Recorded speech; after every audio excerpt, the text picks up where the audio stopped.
Pernah nggak sih kalian bangun tidur tapi yang dicari tuh bukan air putih buat minum dan juga bukan air buat cuci muka, tapi malah HP, gadget. Kayak gue sekarang saat ini pakai laptop.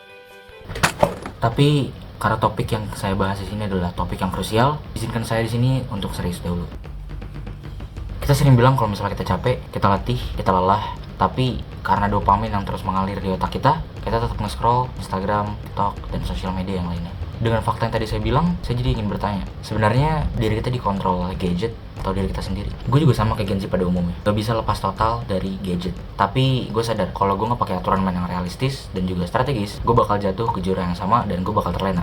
Apa itu? Kegagalan karena kemalasan saya sendiri. Oleh karena itu, izinkan saya di sini untuk mendeklarasikan solusi saya bernama 20 Minutes Rule and 1 Hour Offline. Saya di sini mengambil 2 jurnal sebagai referensi. Di jurnal pertama dilampirkan bahwasannya Gen Z menggunakan waktunya sekitar 7 jam 32 menit per harinya. Dan di jurnal kedua selama 6 sampai 8 jam. Dan secara matematis kalau kita simpulkan dan kita rata-ratakan, kita mendapatkan angka 7 jam 20 menit. Gila?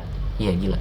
Dan faktanya solusi ekstrim seperti tidak menggunakan gadget sama sekali itu tidak akan berguna. Di bagian ini saya ingin menjelaskan terkait prosedurnya. Kita ke 20 minutes rule-nya dulu. Apa sih yang dimaksud 20 minutes rule di sini? Yang saya maksud 20 minutes rule di sini ialah buat target harian per hari selama 20 menit untuk melakukan hal-hal produktif. Bisa 20 menit membaca buku, 20 menit mengerjakan soal matematika, dan lain-lain.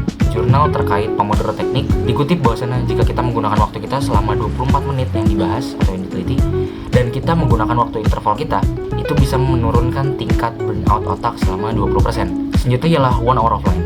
Apa sih yang saya maksud 1 hour offline di sini? 1 hour offline yang saya maksud di sini ialah 30 menit setelah bangun tidur dan 30 menit sebelum tidur untuk tidak memegang gadget atau handphone. Kenapa? Berdasarkan jurnal yang diteliti oleh 3 universitas sekaligus, dijelaskan di sini bahwasannya otak kita mengalami kondisi di mana otak kita tidak bisa berperforma secara maksimal. Oleh karena itu, jika kita menggunakan waktu ini untuk melihat notifikasi, media, dan handphone, gak bakal optimal. Selanjutnya ialah sebelum tidur. Ada textbook berjudul Light Therapy di chapter 149 di halaman pertama dijelaskan bahwasannya HP yang kita gunakan itu memancarkan blue light atau radiasi. Dengan blue light yang memancarkan ke mata kita, itu menurunkan melatonin. Apa itu melatonin? Melatonin adalah hormon kenyenyakan tidur. Dan jika itu berkurang, makin susah untuk kita buat tidur. Karena itulah tidur kita jadi gak berkualitas dan malah begadang terus. Bayangin waktu dimana kamu bisa melakukan hal yang bermakna bagi kamu sendiri, baik di jam pertama kalian maupun di jam terakhir kalian. Itu pasti bakal bermakna banget. Gue cuma mau bilang di sini untuk lakuin hal yang tadi saya bilang, karena ini benar-benar krusial banget. Nggak perlu sempurna, yang penting mulai dulu aja dan sedikit demi sedikit. Dan yang terakhir, digital detox bukan soal lari dari teknologi atau digitalisasi, tapi ini adalah cara strategis kita untuk memulai dan mendevelop diri kita menjadi orang yang lebih baik dan better person. Karena waktu kita terlalu berharga kalau habis di layar doang. Saya Alif Gandhi Frasim.